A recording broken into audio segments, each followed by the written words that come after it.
레이더엔 아무것도 없다. 그냥 새떼겠지. 그 말이 저의 귀에서 떠나지 않았습니다. 그 말이 들린 지 정확히 3분 후 세상이 불덩이로 변했으니까요. 2026년 3월 두바이. 페르시아만의 밤 공기는 낮의 열기를 다 삼켜버린 뒤에도 여전히 미지근했습니다. 사막의 모래 냄새, 그리고 기름 냄새. 그 두 가지가 늘 뒤엉켜 있는 곳이었습니다. 저는 파병 온 지 5달째였고, 이제는 그 냄새에도 익숙해져 있었습니다. 미군 합동기지 외곽, 북동쪽 경계 초소. 저 박민호 상병은 열상 장비의 저발 렌즈에 오른쪽 눈을 바짝 붙이고 지평선을 훑고 있었습니다. 당직 근무 시작 2시간째. 하늘에는 별이 쏟아질 듯 총총했고 기지 내부의 낮은 엔진 소리만이 정적을 채우고 있었습니다. 평화롭다는 게 이런 거지. 그래도 방심은 안 된다. 장비를 천천히 왼쪽으로 돌렸습니다. 모래 언덕, 도로, 관목 몇 그루. 이상 없음. 다시 오른쪽으로. 모래 언덕, 도로, 그리고 멈췄습니다. 지평선 너머 아주 먼 곳에 작고 어두운 점들이 떠 있었습니다. 처음엔 눈을 비볐습니다. 점들은 사라지지 않았습니다. 새떼인가? 이 시간에? 점들은 일정한 간격을 유지하며 천천히, 그러나 꾸준히 이쪽으로 이동하고 있었습니다. 새치고는 무언가 달랐습니다. 날개짓이 없었습니다. 흔들림도 없었습니다. 그냥 일직선으로 마치 자를 대고 그은 것처럼 미끄러져 왔습니다. 저는 즉시 무선기를 들었습니다. 상황실, 여기 북동쪽 초소 박민호. 지평선 방향 이시 위치에 불명 비행체 다수 포착. 유관 및 열상 장비 동시 확인. 보고합니다. 잠시 침묵이 흘렀습니다. 그리고 상황실 당직 사관의 목소리가 무선기를 타고 흘러나왔습니다. 레이더엔 아무것도 없다. 그냥 새떼겠지. 계속 감시해. 새떼. 새떼라고. 여러분, 이게 어떻게 가능한 일인지 궁금하시죠? 수천억 원짜리 최첨단 레이더가 눈앞의 물체를 못 잡는다는 게. 레이더는 쉽게 말해 아주 촘촘한 전파 그물입니다. 전파를 쏘면 비행기나 미사일 같은 금속 물체에 부딪혀 튕겨 돌아옵니다. 그 반사 신호를 분석해서 적이 뭔가 있다고 알려주는 겁니다. 그런데 드론은 다릅니다. 2가지 이유에서요. 첫째, 크기입니다. 전투기는 레이더에 고래처럼 크게 잡힙니다. 드론은 멸치만 합니다. 워낙 작으니 반사 신호 자체가 거의 없습니다. 레이더 화면에서 그냥 노이즈, 즉 잡음으로 처리돼 버리는 겁니다. 둘째, 재질입니다. 민간용 드론 대부분은 플라스틱과 탄소 섬유로 만들어집니다. 쇠가 아닙니다. 전파가 금속에는 부딪혀 튕기지만 플라스틱은 그냥 통과해버립니다. 마치 그물로 물은 잡을 수 있어도 빛은 잡을 수 없는 것처럼요. 여기서 잠깐, 열상 장비는 왜 잡혔을까요? 열상 장비는 전파가 아니라 열을 감지합니다. 드론 모터는 작동하면서 열을 냅니다. 그래서 민호 상병의 눈에는 보였지만 레이더에는 아무것도 없었던 겁니다. 보이는데 없다고 한다. 이것이 이 전쟁의 첫 번째 공포였습니다. 저는 다시 저발 렌즈에 눈을 갖다 댔습니다. 점들은 어느새 2배로 가까워져 있었습니다. 그리고 그제야 저는 처음으로 소리를 들었습니다. 바람 소리가 아니었습니다. 모래가 구르는 소리도 아니었습니다. 윙. 미세하고 낮고 끊임없는 진동음이었습니다. 마치 수백 마리의 곤충이 날개를 동시에 떠는 것 같은 소리였습니다. 등골이 서늘해졌습니다. 무선기를 다시 잡으려는 순간이었습니다. 기지 서쪽에서 짧고 날카로운 폭발음이 울렸습니다. 쾅! 그리고 주황빛 불꽃이 밤하늘을 갈랐습니다. 이게 새떼라고? 저는 무선기를 쥔 손을 내려다봤습니다. 손이 떨리고 있었습니다. 발 아래 콘크리트 바닥도 미세하게 진동하고 있었습니다. 기지 내부 어딘가에서 사이렌이 울리기 시작했습니다. 그 순간 하늘을 다시 올려다봤습니다. 점들은 더 이상 지평선 너머에 있지 않았습니다. 바로 머리 위였습니다. 상황실, 기지 내부 피격 확인. 드론입니다. 드론이에요. 무선기 너머에서 돌아온 건 아무 대답도 아니었습니다. 터지는 소리와 비명과 그리고 전파 잡음뿐이었습니다. 전파 잡음이 거치는 데 걸린 시간은 약 4초였습니다. 그 4초 동안 저는 숨을 참은 채 초소벽에 등을 붙이고 있었습니다. 머리 위로 그 소리가 지나갔습니다. 위잉 위잉 수십 개의 회전 날개가 바람을 가르는 소리. 새가 아니었습니다. 새는 저렇게 울지 않습니다. 기지 서쪽에서 두 번째 폭발이 터졌습니다. 이번엔 더 컸습니다. 열기가 느껴질 정도였습니다. 볼에 닿는 공기가 갑자기 달아올랐고 눈을 뜨자 밤하늘 한쪽이 붉게 물들어 있었습니다. 기름 탱크다. 서쪽 탱크가 터진 거다. 무선기에서 목소리들이 쏟아지기 시작했습니다. 전 기지 경계 발령. 반복. 전 기지 경계 발령. A구역 피격 확인. 인원 대피 요청. 대공포 가동 준비 잠깐. 타겟이 없어. 레이더에 아무것도 안 잡혀. 레이더에 없다. 저는 그 말을 들은 순간 몸이 굳어버렸습니다. 레이더에 없다는 건 이 기지의 모든 방어 시스템이 지금 눈을 감고 있다는 뜻이었습니다. 수천억 원짜리 장비들이, 이 거대한 기지 전체가 저 작고 값싼 날개들 앞에서 완전히 장님이 된 것이었습니다. 벽에서 몸을 일으켰습니다. 초소 모서리 너머로 조심스럽게 고개를 내밀었습니다. 그리고 봤습니다. 하늘에 드론들이 있었습니다. 수십 대가 아니었습니다. 훨씬 많았습니다. 정확한 수는 셀 수조차 없었습니다. 각자 다른 고도에서 다른 방향으로 움직이고 있었지만 무언가 이상했습니다. 서로 절대 부딪히지 않았습니다. 마치 눈에 보이지 않는 실로 연결된 것처럼 정확한 간격을 유지하며 기지 내부 깊숙이 파고들고 있었습니다. 저놈들, 서로 대화하고 있는 거야. 그때 통신 담당 오병장이 뛰어왔습니다. 숨이 턱까지 차 있었습니다. 박상병, 여기 있었어? 전파 재민기 켰어. 근데 소용없어. 소용없다고요? 드론들이 안 떨어져. 조종 신호 끊었는데도 대형 유지하고 있어. GPS도 안 먹혀. 저놈들 내비게이션을 자체 탑재한 거야. 여러분, 여기서 두 가지 의문이 생기실 겁니다. 첫째, 저렇게 작은 게 어떻게 저런 폭발을 일으키는가? 둘째, 전파를 끊었는데 왜 멈추지 않는가? 먼저 폭발 이야기부터 하겠습니다. 야구공을 손으로 살짝 던지면 맞아도 별로 안 아픕니다. 그런데 프로 투수가 시속 150km로 던지면 이야기가 달라집니다. 같은 공인데도 맞으면 뼈가 부러질 수 있습니다. 물리학에서 말하는 운동 에너지, 즉 충격 에너지는 속도의 제곱에 비례하기 때문입니다. 속도가 2배면 에너지는 4배가 됩니다. 드론은 가볍습니다. 하지만 시속 100km 이상으로 날 수 있습니다. 거기에 소량의 폭발물이나 연료를 실으면 이야기가 완전히 달라집니다. 게다가 이 드론들은 탱크의 두꺼운 앞면이 아니라 가장 얇고 취약한 뚜껑 부분을 정확히 노립니다. 20만 원짜리 드론이 수천억 원짜리 기지의 급소를 찌르는 겁니다. 이제 두 번째 의문입니다.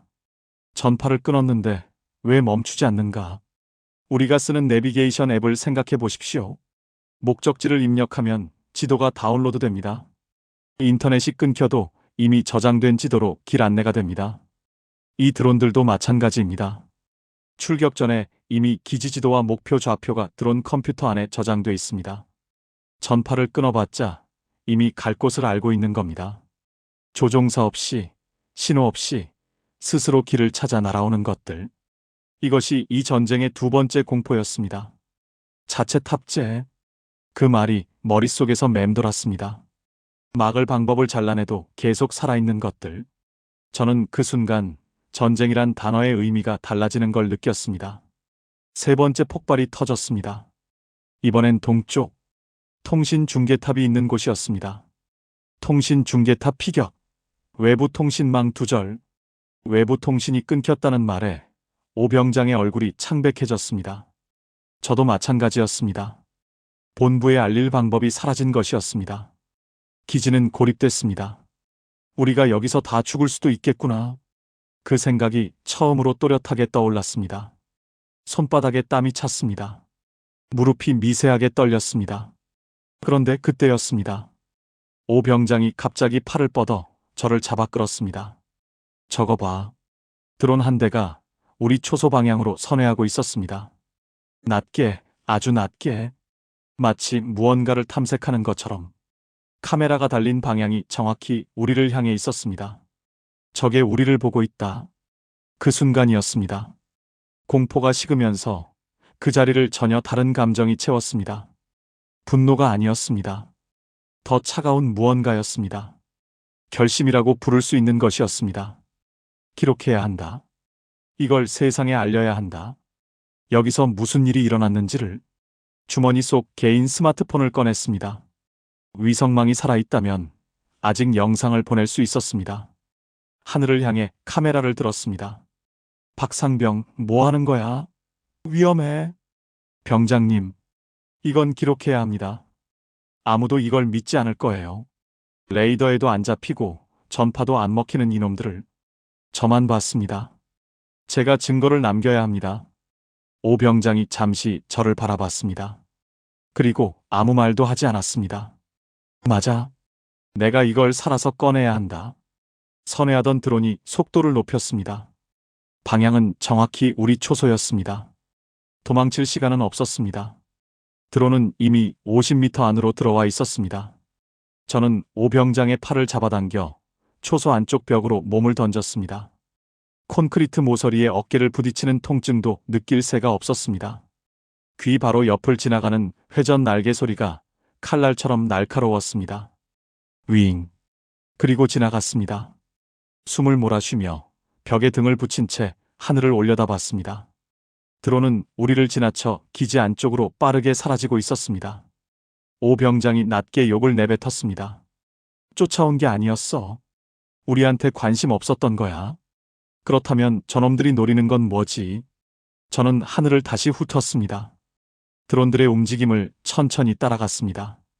기름 탱크, 통신 중계탑, 그리고 지금 가장 많은 수가 몰려가고 있는 곳은 기지 중앙부였습니다. 지휘 통제 건물이 있는 방향이었습니다. 머리를 자르려는 거다. 지휘부터 무력화시키는 거야. 군에서 배운 적 없는 전술이었습니다. 그냥 봐도 알 수 있었습니다. 저것들은 무작위로 날아다니는 게 아니었습니다. 우선순위가 있었습니다. 순서가 있었습니다. 설계된 공격이었습니다. 어떻게 저게 가능하지? 조종사도 없는데 저렇게 움직인다고? 여러분, 여기서 가장 소름 돋는 질문이 나옵니다. 조종사도 없고 신호도 끊겼는데 어떻게 수백 대가 서로 부딪히지 않고 저렇게 정교하게 움직일 수 있을까요? 답은 자연에 있습니다. 물고기 떼를 생각해 보십시오. 수천 마리가 한 덩어리처럼 방향을 바꾸고 포식자를 피하고 먹이를 향해 돌진합니다. 지휘관이 없습니다. 명령도 없습니다. 그런데 마치 하나의 거대한 뇌처럼 움직입니다. 왜 그럴까요? 각 물고기는 딱 세 가지 규칙만 따릅니다. 첫째, 너무 가까이 있는 이웃과는 거리를 벌려라.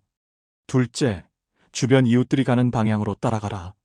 셋째, 무리의 중심 쪽으로 모여라. 이 단순한 세 가지 규칙이 수천 마리에게 동시에 적용되면 놀랍도록 복잡하고 지능적인 집단 행동이 만들어집니다. 과학자들은 이것을 군집 지능이라고 부릅니다. 드론 군집 알고리즘도 똑같은 원리입니다. 각 드론 컴퓨터 안에 이 세 가지 규칙이 코드로 심어져 있습니다. 여기에 목표 좌표와 우선순위만 추가하면 됩니다. 그러면 수백 대가 스스로 역할을 나눕니다. 어떤 드론은 탱크로, 어떤 드론은 통신탑으로, 어떤 드론은 지휘부로. 명령을 내리는 조종사가 없어도 마치 거대한 두뇌 하나가 전체를 지휘하는 것처럼 움직이는 겁니다. 그리고 가장 무서운 점이 있습니다. 하나를 격추해도 나머지가 그 빈자리를 채웁니다. 군집에서 물고기 한 마리가 잡아먹혀도 무리가 흐트러지지 않는 것처럼요. 하나하나는 값싸고 약하지만 전체는 끊임없이 재생되는 단 하나의 괴물인 셈입니다. 이것이 이 전쟁의 세 번째 공포였습니다. 죽여도 죽지 않는 적. 스마트폰을 꺼냈습니다. 위성 신호 아이콘을 확인했습니다. 두 칸. 약하지만 살아있었습니다. 지금이다. 병장님, 저 지휘 건물 쪽으로 뛸 겁니다. 미쳤어? 거기가 제일 위험한 데잖아. 그래서 가야 합니다. 거기에 위성 업링크 장비가 있습니다. 외부 통신망은 끊겼어도 군 위성망은 다른 회선입니다. 살아있을 수 있어요. 오 병장이 저를 쳐다봤습니다. 표정은 어두웠지만 반박하지 않았습니다. 틀린 말이 아니라는 걸 알고 있었을 겁니다. 혼자 가게? 같이 가시면 더 위험합니다. 두 사람이 뛰면 눈에 띄어요. 저 혼자면 작아요. 실제로 그게 맞는 말이었습니다. 그리고 솔직히 말하면 혼자서 해야 할 일이 있었습니다. 영상이었습니다. 드론의 움직임, 피격 지점, 그리고 가장 중요한 것 드론의 동체에 찍힌 마크. 아까 카메라를 들었을 때 스치듯 봤습니다. 동체 하단에 무언가 새겨져 있었습니다. 군사 마크가 아니었습니다. 상업용 로고도 아니었습니다. 저 혼자만 봤습니다. 그것까지 찍어야 했습니다. 5분 줍쇼. 5분 안에 돌아오겠습니다. 오 병장이 짧게 대답했습니다. 3분. 달렸습니다. 초소에서 지휘 건물까지는 직선으로 200m였습니다. 그러나 직선으로 달리는 건 자살 행위였습니다. 드론의 카메라는 위에서 내려다봅니다. 움직이는 물체를 추적합니다. 저는 건물 사이 그늘을 골라 뛰었습니다. 지그재그로 멈추고 엎드리고 다시 일어나고 숨어라, 작아져라, 없는 것처럼. 두 번째 건물 모서리에 몸을 붙였을 때였습니다. 바로 옆 도로 위로 드론 한 대가 낮게 지나갔습니다. 거의 눈높이였습니다. 회전 날개가 만드는 바람에 머리카락이 날렸습니다. 눈을 감았습니다. 지나갔습니다. 눈을 뜨는 순간 드론의 뒷면이 보였습니다. 동체 하단. 아까 스쳐봤던 바로 그 마크였습니다. 각인된 숫자와 기호들. 카메라를 들었습니다. 손이 떨렸습니다. 집중했습니다. 찰칵. 찍혔습니다. 좋아. 이제 업링크다. 지휘 건물 후문까지 남은 거리는 50m였습니다. 한 번만 더 뛰면 됐습니다. 크게 숨을 들이마셨습니다. 사막의 뜨거운 공기가 폐 속으로 들어왔습니다. 연기 냄새가 섞여 있었습니다. 어딘가 아직 타고 있었습니다. 무사히 들어가면 이 영상은 세상 밖으로 나간다. 이 전쟁이 존재했다는 증거가 남는다. 발을 내디뎠습니다. 지휘 건물 후문이 보였습니다. 문이 열려 있었습니다. 그런데 안에서 불빛이 새어나오지 않았습니다. 완전한 어둠이었습니다. 그리고 어둠 속에서 발소리가 들렸습니다. 멈췄습니다. 발소리는 하나가 아니었습니다. 두 개. 규칙적이지 않았습니다. 한 발이 무겁고 한 발이 가벼웠습니다. 절뚝이는 사람의 걸음이었습니다. 부상자인가? 아니면 뒤로 물러서려는 순간 어둠 속에서 목소리가 먼저 나왔습니다. 들어와. 드론 카메라 각도 피하려면 지금 이 문으로 들어오는 게 맞아. 한국말이었습니다. 너무 놀라 그 자리에 굳어버렸습니다. 두바이 미군 기지 안에서 이 폭발과 어둠 속에서 한국말이 들릴 거라고는 생각지도 못했습니다. 그것도 저보다 훨씬 침착한 목소리로. 20초 안에 결정해. 지금 내 뒤쪽 상공에 드론 한 대 선회 중이야. 저는 문 안으로 뛰어들었습니다. 어둠이 한꺼번에 쏟아졌습니다. 문이 닫혔습니다. 총소리처럼 날카로운 소리였습니다. 숨을 참고 눈을 깜빡였습니다. 조금씩 어둠에 눈이 익었습니다. 복도였습니다. 비상등 하나가 천장 한쪽에서 붉은 빛을 흘리고 있었습니다. 그 빛 아래 사람이 한 명 서 있었습니다. 50대 초반으로 보이는 남자였습니다. 군복이 아니었습니다. 민간인 복장이었는데 흙먼지와 그을음이 온몸에 묻어 있었습니다. 오른쪽 허벅지에 천을 둘러 묶어놓은 게 보였습니다. 즉석 지혈이었습니다. 그러나 눈빛은 다쳤다는 느낌이 전혀 없었습니다. 오히려 저보다 훨씬 상황을 꿰뚫고 있는 눈이었습니다. 박민호 상병. 맞지? 어떻게 내 이름을? 당신은 누굽니까? 국방과학연구소. 이준혁이라고 해. 오늘 이 기지에 기술자문으로 들어와 있었어. 드론 관련입니까? 남자가 잠깐 저를 바라봤습니다. 그리고 천천히 고개를 끄덕였습니다. 맞아. 그리고 솔직히 말할게. 오늘 이 공격, 나는 이틀 전에 알고 있었어. 심장이 쿵 내려앉는 느낌이었습니다. 알고 있었다고요? 경고했어. 미군 측에 이 지역 드론 활동 패턴이 공격 준비 징후와 일치한다고. 근데 레이더에 안 잡힌다는 이유로 무시당했지. 레이더에 아무것도 없다. 그냥 새떼겠지. 그 목소리가 다시 귀에 울렸습니다. 불과 몇 시간 전 무선기 너머에서 들었던 그 말. 경고가 있었던 겁니다. 이미 누군가 알고 있었습니다. 그런데 아무도 듣지 않았습니다. 그래서 이렇게 된 거야. 분노가 목구멍까지 치솟았습니다. 꾹 눌렀습니다. 지금은 그럴 때가 아니었습니다. 위성 업링크 장비 아직 살아 있습니까? 이준혁 씨가 복도 안쪽을 턱으로 가리켰습니다. 살아 있어. 내가 지키고 있었던 거야. 근데 혼자선 작동 못해. 군 인증 코드가 있어야 해. 저는 군번 인식표를 꺼냈습니다. 이걸로 됩니까? 남자의 입가에 처음으로 희미한 표정이 생겼습니다. 안도였습니다. 됩니다. 함께 복도를 달렸습니다. 장비실 문 앞에 섰습니다. 인식표를 리더기에 갖다 댔습니다. 삑 초록불. 여러분, 여기서 한 가지 의문이 생기실 겁니다. 아까 전파 재민기를 켜서 드론 신호를 끊으려 했다고 했습니다. 그런데 위성통신은 왜 살아있는 걸까요? 전파 재밍은 쉽게 말해 강력한 소음을 만들어내는 겁니다. 라디오를 듣는데 옆에서 누가 엄청나게 큰 소리로 노래를 부르면 라디오 소리가 묻혀버리는 것처럼요. 드론의 조종 신호는 지상에서 수평으로 날아오는 전파를 씁니다. 그 방향으로 재밍을 하면 신호를 묻어버릴 수 있습니다. 그런데 군사용 위성통신은 전혀 다른 방식을 씁니다. 신호가 지상이 아니라 저 멀리 수만 킬로미터 상공의 위성에서 수직으로 내려옵니다. 그리고 주파수 도약이라는 기술을 씁니다. 이 기술은 일정한 주파수로 통신하지 않고 매 순간 다른 주파수로 빠르게 바꿔가며 통신합니다. 마치 적군이 저 채널을 방해해라 하고 명령해도 이미 다른 채널로 넘어간 뒤인 것처럼요. 또한 위성통신은 신호세기 자체가 다릅니다. 지상 재밍 장비로 우주 위성 신호를 덮어 씌우려면 태양만큼 강한 전파가 필요합니다. 현실적으로 불가능합니다. 바로 이것이 이준혁 씨가 목숨을 걸고 위성 업링크 장비를 지킨 이유였습니다. 기지의 모든 통신이 끊겨도 이 장비 하나만 살아있으면 세상과 연결될 수 있었으니까요. 재밍으로 끊을 수 없는 통신.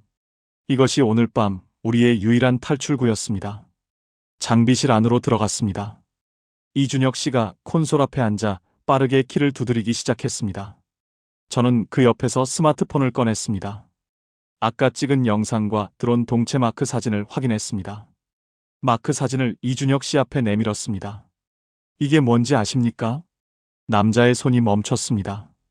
키보드 위에서 완전히. 잠시 침묵이 흘렀습니다. 비상등의 붉은 빛이 그의 얼굴 위로 흘렀습니다. 표정을 읽을 수 없었습니다.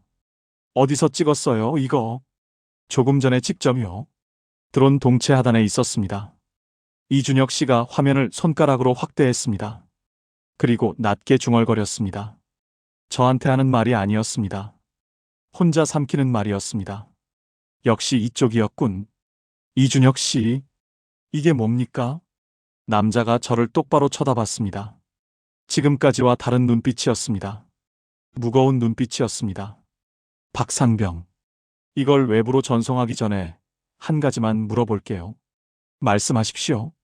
당신, 이 전쟁이 어디서 시작됐는지 진짜로 알고 싶어요? 장비실 천장에서 갑자기 무언가 두드리는 소리가 들렸습니다. 규칙적이고 가볍고 끊임없는 소리였습니다.